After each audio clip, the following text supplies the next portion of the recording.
Hey everybody, it's Lenora from It's a New Dawn, and I am here again today with my organic shirt. Organic people. Anyway, I am here. Let me see if I can switch it with the lovely Aura Hoffman, Hello. URA. Yes, from TikTok. I don't even know if I have to even say where I've met the people. This is my sixth recording, and every single one has been somebody from TikTok, and I don't see that fizzling out anytime soon at all. But I met you were one of the first people I met on TikTok. Um, Again, I had said that if anybody wanted to share their story about overcoming adversity or helping others through their adversities, I'd love to have them on the show. And I thought of Aura just because in the beginning, when I started my journey on TikTok, I talked about my abuse and my past and all that. And I had said, if anybody needs anything, please contact me. And Aura was one of those people who reached out to me. And we actually did have a conversation on the phone. But then since then, Aura has grown into this, has a beautiful following on TikTok with people who just adore her. And I'm one of those people. And she just helps so many people in overcoming some. I want you to tell the story and what you exactly do, but I'm going to pass over the camera to you, Aura. So tell everybody who you are, where you came from, what your story is, and all that. So, All right. Well, as you stated earlier, my name is Aura, and that's exactly how I am. My username on TikTok it's Aura Hoffman. Um, I came across TikTok as probably many of us had during the pandemic when that started. It was starting to get um, really bad for my mental health. Just before the pandemic, I was starting actually to get out and get my routine back and actually face the world. And then the pandemic happened, and it was like a knockdown for me. And I actually spoke with a lot of people from my TikTok, my friends, and they were experiencing the same. So I got on TikTok, and I think I made the best decision regarding my healing process, my recovery for my healing process. And of course, I came across to you. You were sharing a story that I got really connected to you, and I reached out to you, and we were talking. And at that time, I actually didn't know what I wanted to put on TikTok. I was my anxiety was all over the place. I was actually, my first videos was with my dog Max, and I did not show my face. But slowly, as I was viewing videos on TikTok and seeing more people coming out and sharing their stories and talking about mental health and talking about their struggles, somehow give me a lift up and realize, and that's realize is not a word that I should take it easily. It's when you realize something, you make it big. I realized that I was not alone. And as my process into TikTok, I found amazing people like you. And I always like to mention the people that give me a push into this platform, because of them, I'm doing what I'm doing and decide to do what I'm doing. So I came across a wonderful person. His name is Joe Atang. He lifts people up. He does phone calls and listens to people, and that actually give me a view of the image where I want to be on TikTok. And slowly I started, and at first I didn't know exactly what I should share, what or how the people and the crowd is gonna get out of what I'm doing. And I was afraid as the fact that I am dealing with anxiety and I am dealing with depression and I am dealing with complex post-traumatic stress and all that. I was afraid of the reaction from, from the opposite side. And luckily for me, I had and still having and still experience a very good positive outcome of my work through TikTok. And I honestly did not expect this beautiful outcome. I always say this: I am not a therapist. I do not have any training in that, and I always state that into my lives.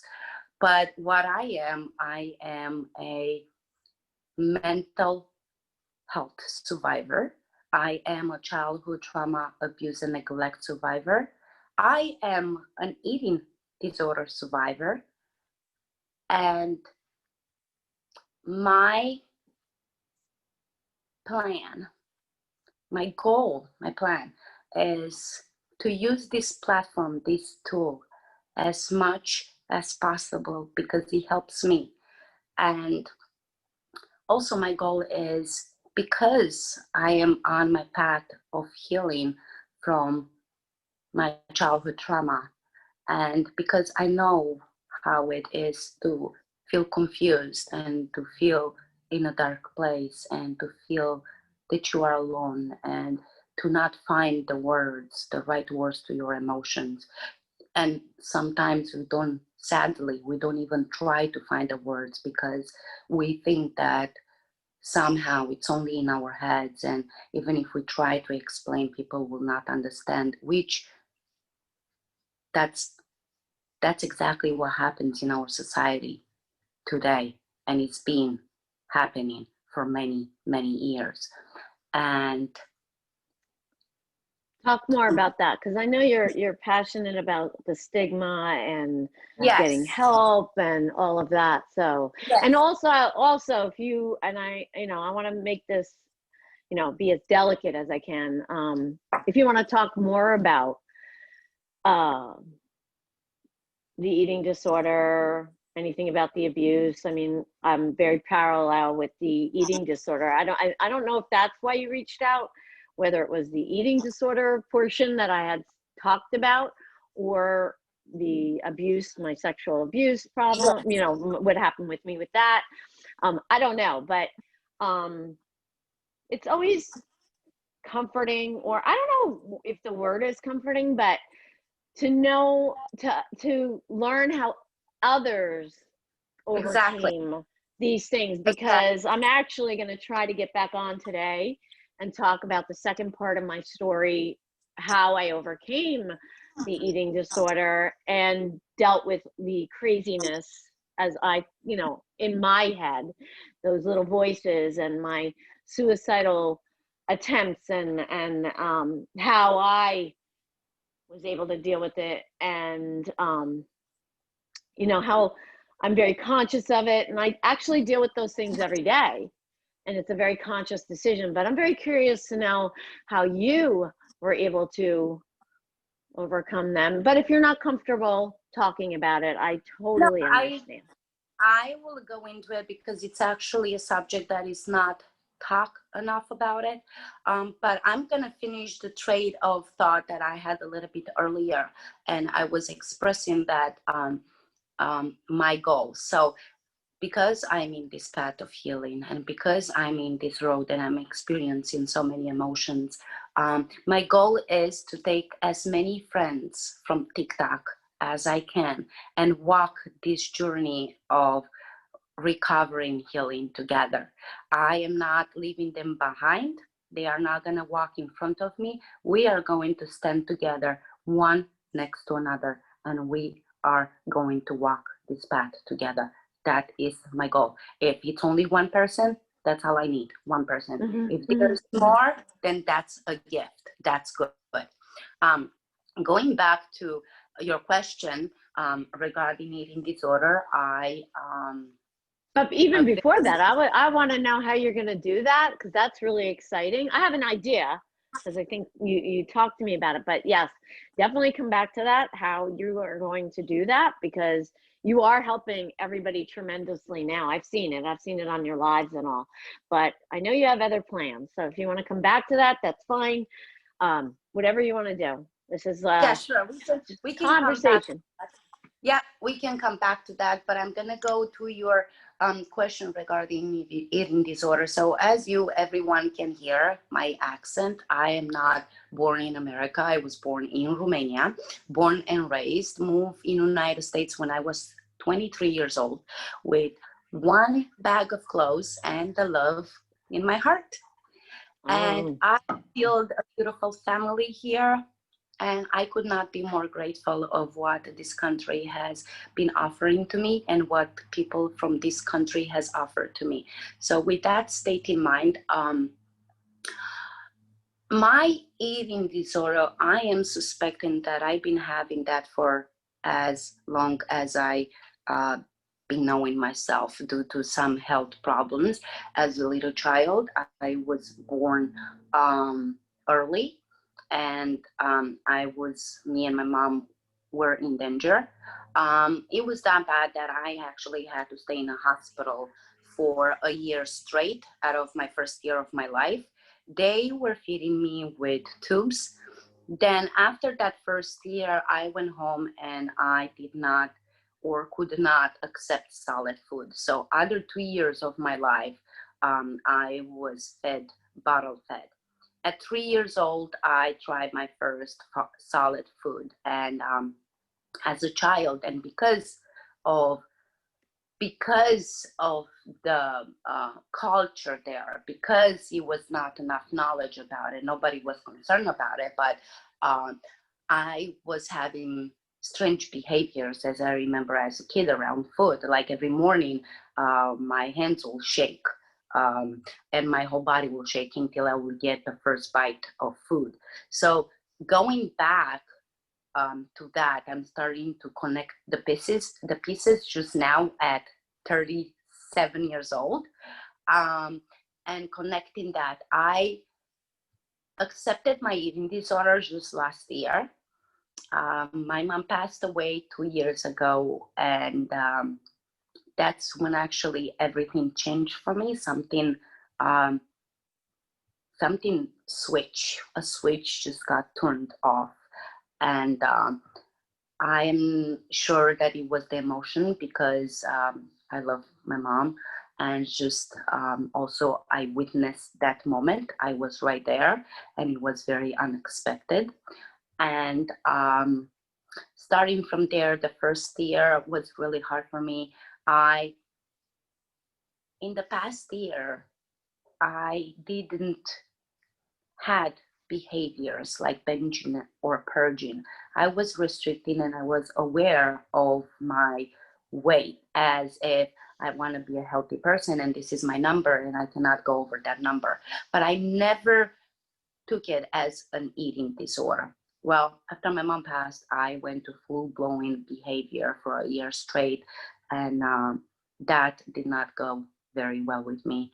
And after a year, I accepted my eating disorder, and I think this topic is not talked enough about it, and I will start to put more on my TikTok as well, on my platform, because eating disorder it's seen sadly as a choice. And I'm not speaking only from person to person, I'm speaking even medical staff medical staff, people that's supposed to be there and help you and realize what's going on with you. I'm speaking even about psychiatrists, for real, even support groups. They do not have a grip of the eating disorder. Eating disorder, as we all know, it's commercial as a person that it's very, very underweight. So underweight that you can see every structure of the body, every bone. And only then you are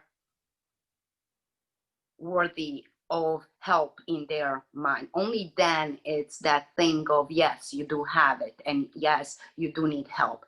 And it's because it's put like that through social media, through commercials, through anything. And sadly, people does not know that if you are at a steady weight, you can have an eating disorder. Sadly, people does not know that eating disorder comes in many ways and many forms. And sadly, people does not know that eating disorder, it's number one outcome from childhood abuse and neglect. Why it's that? In my perspective, it's because as a child, you look at your world, and I'm looking at my son and he's having it. I'm so glad I'm offering him the right life. As a child, you want control. As a child growing up, you want control. Your life cannot be, you cannot worry as a child if am I going to get abused tomorrow or tonight? Or that's a constant survival. That's a constant survival. A child needs to know that the world is beautiful, it's safe, and my parents are there for me, and I will be okay. And because childhood trauma survivors, abuse and neglect, don't, their brain is not built that way. They need that control, and because they're not getting that control from the people that they should be care for, that should care for them, they are developing this need of control and the need of being good enough all the time. What can I do to change myself? What can I do to be better for my abuser? And it's very sad because you are a kid and you don't understand that it's not your fault at that point. Instead of understanding that my mom or my dad, I'm taking my mom out because my mom was not abusive. My dad was abusive. And I always tried to be better, to not get hit. I always try to be better. What can I do? Is this cup in the right place? Can I put it here? Because if it's here, I'm not going to get hurt today. That's exactly how he was.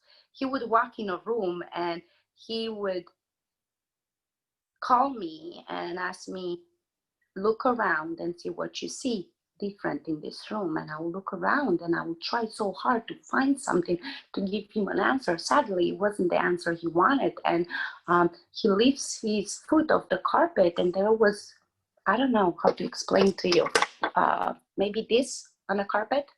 Mm-hmm. And he will look at me and will be like, you didn't feel that walking on this carpet? So that kind of terror, mostly every day. And I'm saying that because I want people to know that abuse and neglect, it is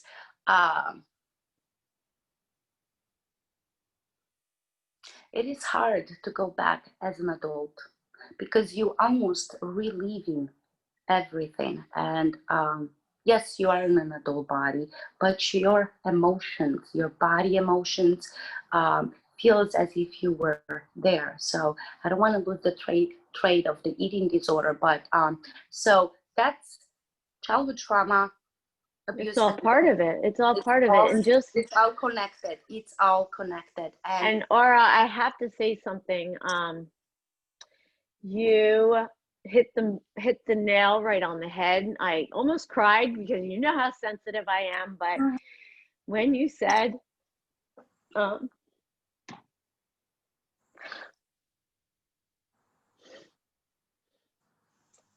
when you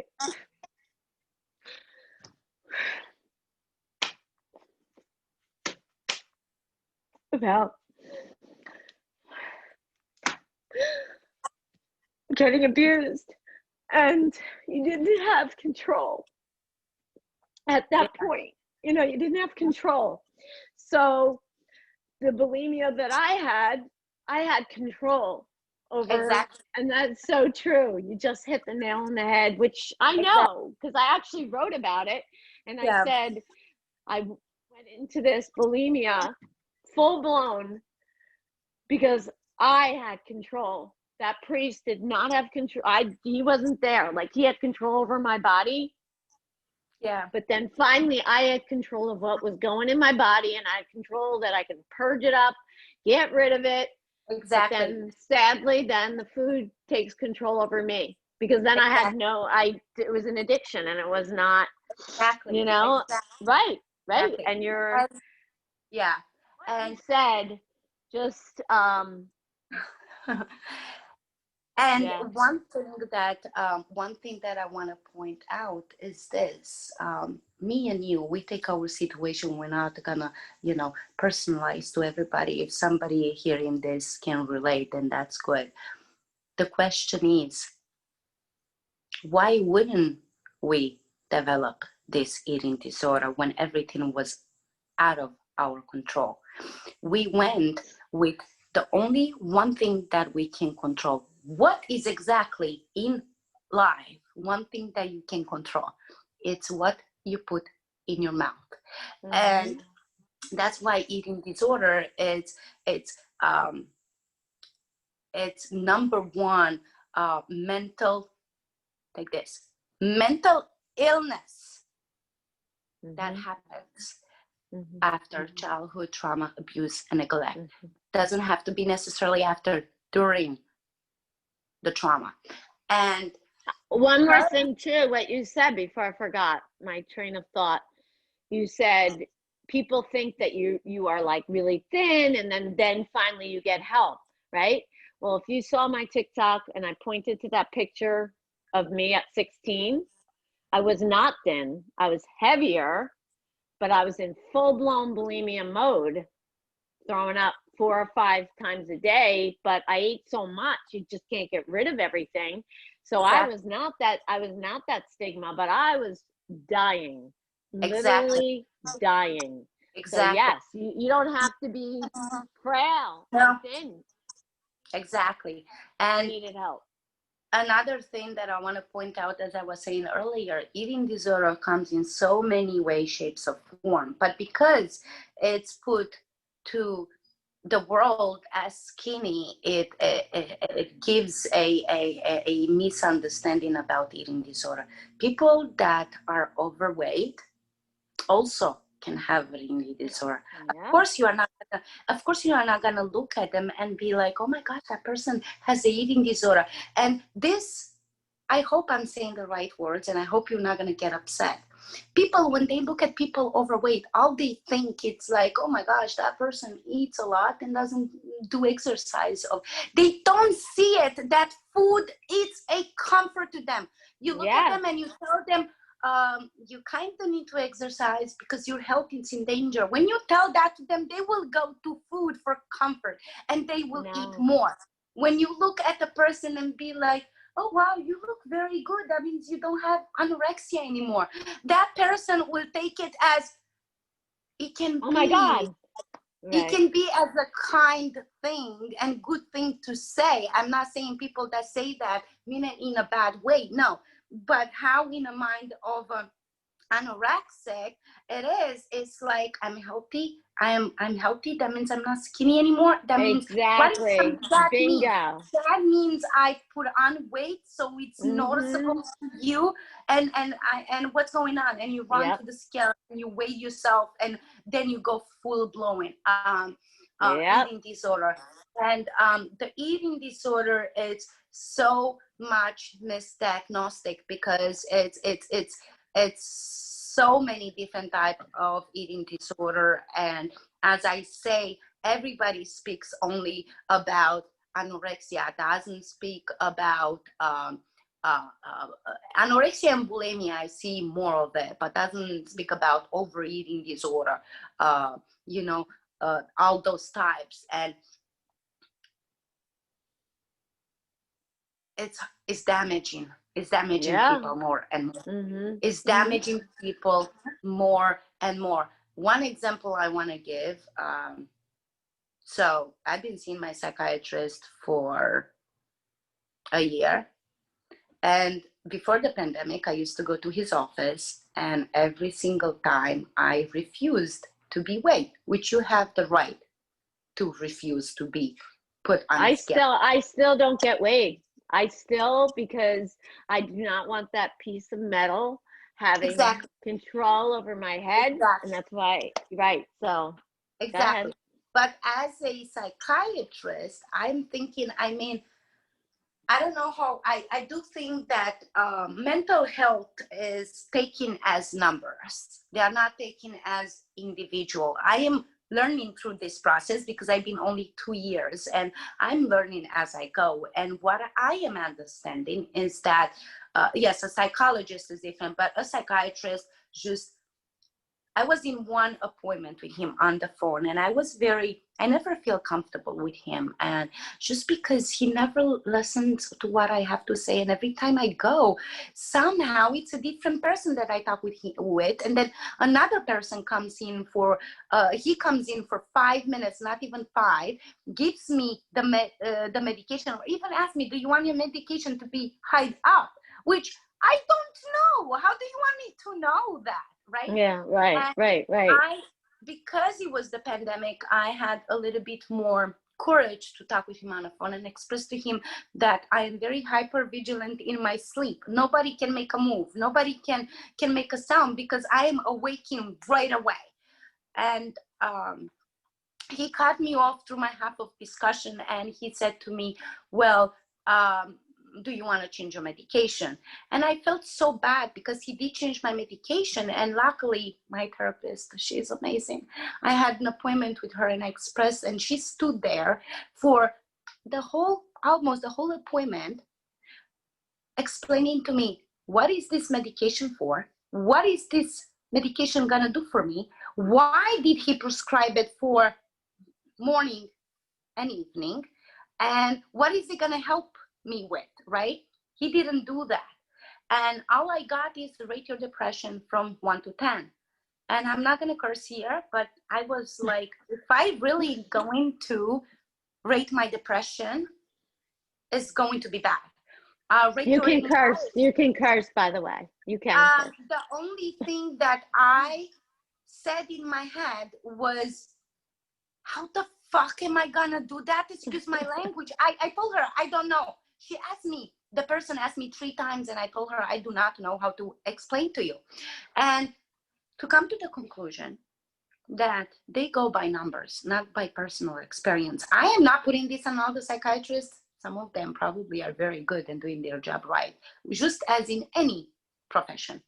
But I got the bad end of the stick probably, and I'm looking for another psychiatrist, by the way.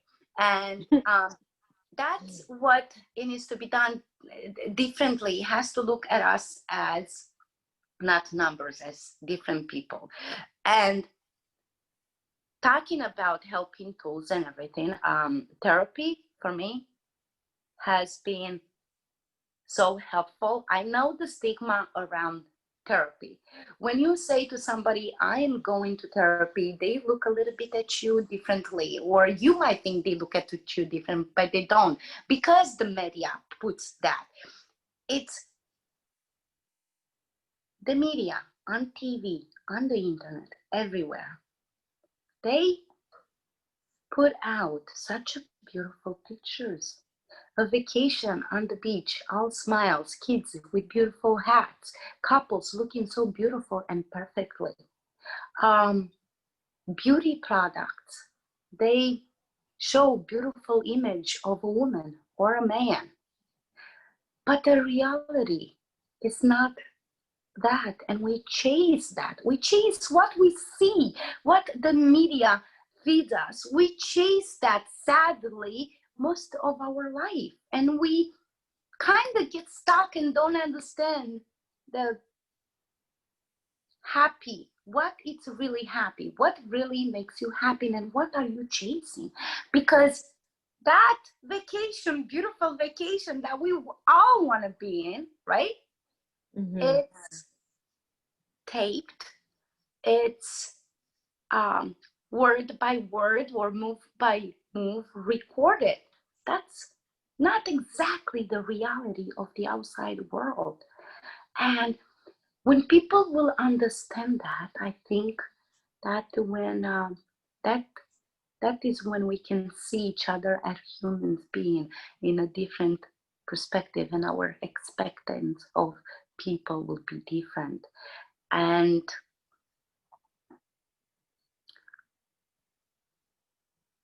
I think of therapy as a gift to myself. Did I think like that first year in therapy? Hell no. I was going like a freaking zombie, my hair not washed. I was like literally dragging my feet to her office twice a week, every week. I stuck with it. I was sometimes looking and be like, what the heck is she talking about? Why is she being so positive when my whole world is crushing down? What's going on? Why am I paying her to listen myself talk? Like, this does not sound correct. And luckily, I stuck enough with her, and now we're going on 2 years, and I am not 100% better. And I don't think I will ever be, because I endured my first 15 years of life of torture. And when I say torture, it is torture every single day, mentally and physically. And I'm not expecting to be 100% better. And I just, a few months ago, I started to stand up and fight back, because even if I was right there and stayed right there, it would have taken me away. And I have a beautiful son, and my marriage is, I'm not gonna say perfect, because perfect is not the word, but I couldn't be more happy with where my marriage is right now and the friends that I have. I couldn't be more happy with the friends that I have. But I came to realize that in therapy, if you want to know what really happens in therapy and what to expect, stick with therapy long enough and you will see this. Imagine going to a person that's an expert in puzzles, and forever you want this puzzle into a picture. So you grab all your pieces puzzles and you put it on the table to this person. For you guys to work together on that puzzle, you have to find and look at every little piece of it to make sure it matches. Once you have the picture, the whole picture, it would look different to you. That's what therapy helps you with. Those puzzle pieces are your emotions, your anger, your stress, your emotional flashbacks, your night terrors. When you put that into words, that transfer to taking the puzzle pieces and looking at it, that's the words. And you might not find the right words. That's why a therapist is there, to give you a different perspective, to build your vocabulary on your emotions that you feel. And working through that,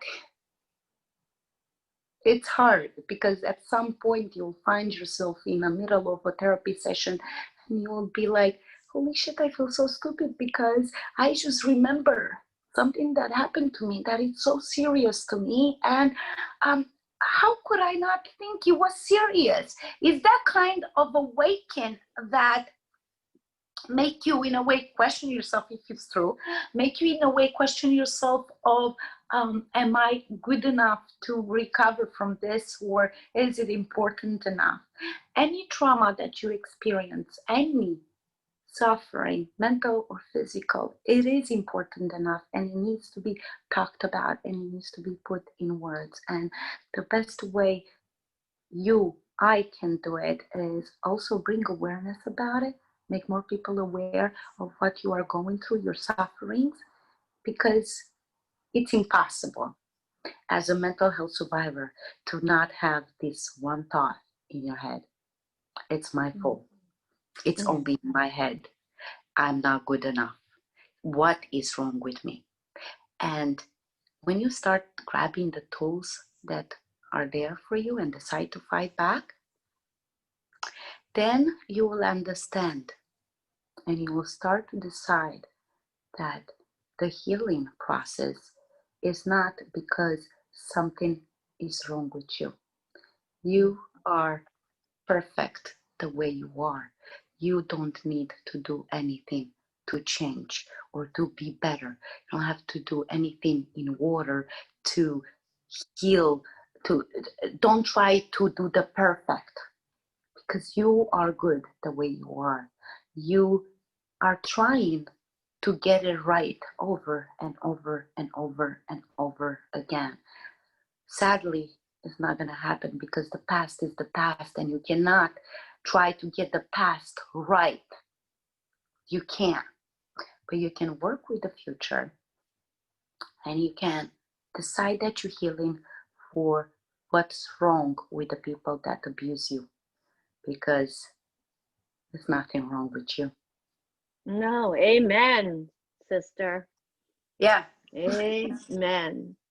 We are perfect beings, you and I, and others. Yeah. And I know through what you do on TikTok, I would imagine that is healing of sorts, because I know it's been healing for me, because people would never imagine I'm so introverted as far as showing my face and my body and all of that, but TikTok has given me this, like, I love me, I love my body, I am grateful for the strength that I have. It has given me that platform. I couldn't do that on the other platforms like Facebook and Instagram. I don't know why, I just couldn't. But I would imagine that this is healing for you, also helping others, of course. I'm not going to answer for you, but I'm hoping that that helps as far as your path to your healing, because I've seen how you're helping people. I've been in your lives. They need you, for you to remind them that they are enough over and over and over again.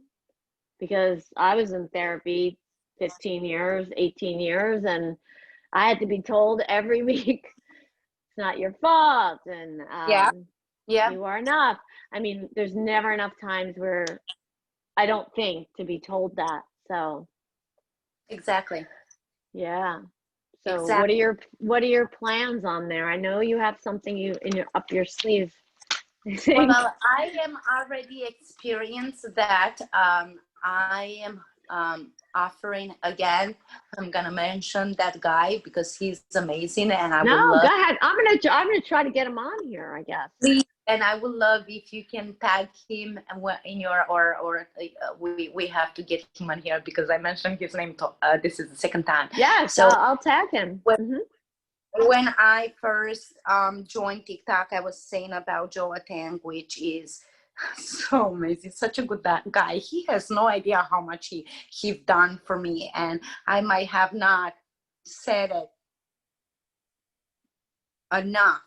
And I think this explains it and shows him that you came into my life at the right time. And he's doing calls. He's has a Google number and he's accepting calls from other people. And he's there just to give a hug. And he's listening to people. He's spending his time on listening to people. And that was amazing to experience because I was on his call a few times. And I was comfortable enough with him to share a few things. And I am starting to do that on my own. Live. I took his idea and I am transferring to my live. And I have a Google number and I am having people texting me and I call them and we talk. And yesterday was my first day of doing that. And I was very nervous. My anxiety was starting to poke at me from every angle. But I was lucky enough that I had people that I met on this platform and they already knew me. So it wasn't somebody new. And they share their struggle. They share their coping mechanism. They sit there and state what I'm trying to state every single day on my TikTok. This happened to me, but I'm standing, I'm going through it, and we are doing this together. Together. Exactly. Community and support. Community, support, Exactly. pillars of, well, Exactly. a couple of the pillars of health and wellness for the body and the mind and the spirit is Exactly. community and support. I mean, you gotta have those pillars in place. Exactly. And in September, I am going to put together a support group, a TikTok support group only for TikTok. And I'm gonna have it on Zoom. I did not decide yet the schedule as I work from home and I need to go around that. Mm-hmm. And once my son is with schooling and we can have starting the routine of September and everything, I'm going to have a Zoom support group with a number of people. And that day when a eating disorder survivor needs somebody to sit with them while they eat their meal so they Mm-hmm. don't feel alone. Um, one of the meeting will be for that. Um, one meeting will be probably more surely for sharing experiences, sharing what we've gone through and where we are right now. And because when a person sits next to you and have gotten through similar situations, you can see the different stages where people are into trauma recovery. You have about 10 people around you, and some of them might be in the same group, and some of them might be a little bit more aware, and some of them might be, with more knowledge and can give more aspects of it and can make others strong. So, I have the view of what I want to do with the Zoom, but I'm still planning on that. So it's an ongoing planning. Yeah, you're just gonna have to learn as you go, and Yep. not be afraid of whatever happens. Just like what I'm doing with this whole Yeah. podcast thing. I have no clue what the heck I'm doing, but I hope even if just one person gets something out of it, hey, fine. I love talking to people. You just got to do it, baby. Of course. Just got to do it, Of right? course. Well, if you touch one person, that's all it takes. One person. That's Right. all it takes. One person. If that alone happens, it's amazing. If more, then it's a gift. And one thing that I express to my TikTok friends, I tell them this: I am not looking to be viral or be somebody like that has millions and millions and thousands of millions of likes. I am not looking for that. I'm comfortable where I am on TikTok right now. And when I wake up in the morning, I have my own routine. And when I do my TikToks, I'm saying this to myself: if one person finds one word and one video that I make that makes sense and connects with it, that's enough for me. That's enough. The fact that Amen. the fact that there's more people than one, that's a gift to me. A gift. I'm taking that as a gift to me. Mm-hmm. I love it. I love it, girl. I love it. I love you. Love you Please, back. thank you. Thank you. On that note, I think that we need to give information for people. I actually have a Google number too. I do try to do the same thing. I have not like what you do, but make it available for people, but I think it'd be a good idea if maybe you want to share your Google number and I could put that in the notes below, or no? I can share it with you after the live because I don't have it and it's in my computer. Oh yeah. The So are you okay putting it in the notes for people? That's fine. Yes, that's fine. Oh, okay. Okay. And then your TikTok is Aura Hoffman. At Aura Hoffman. Yeah. At Aura Hoffman. And I'm going to put those in the show notes. Is there anywhere else that you'd like them to get in touch with you? I am also a new member of a Facebook group that it's called the. Let me see. My accent is getting. That's it. That's okay. The Sunshine Crew. The Sunshine Crew. Sunshine Crew, yeah. Mental health support group. The picture is with a sun that has two hands like this, and I believe it states as if what is beneath your smile. And I just joined that a few days ago, and I would love this group to become more and more aware that exists. Because I think it is a beautiful group, and people will connect on that. Oh, okay. So wait, let me say it again. The Sunshine Crew Mental Health Support Group. Yes. Okay, so I'll put that in the notes too. Okay, just hang out for a second. As you all know, if you've listened to my other podcasts, all the notes, everything, all the information about me will be in the notes below.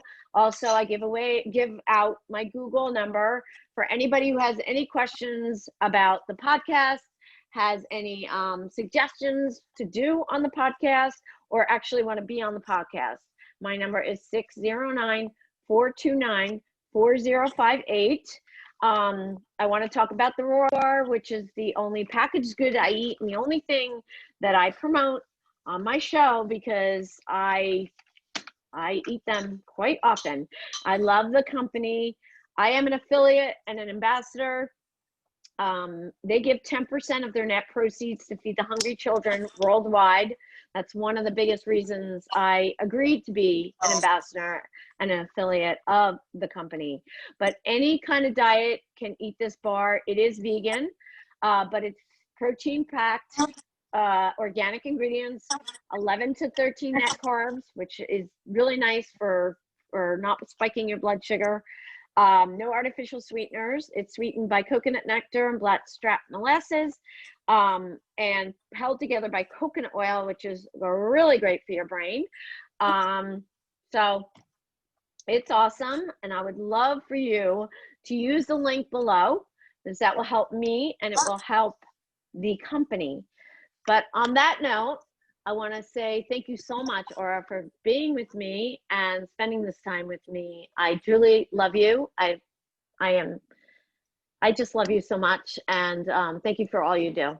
Okay. Thank you so much. And in closing, I want to thank you for giving me this opportunity to speak to a maybe larger crowd.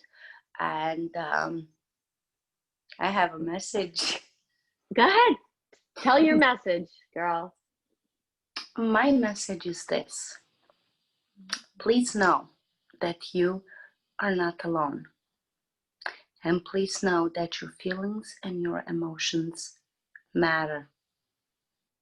And in those dark days that you think you don't have much to give to the world or to your own self,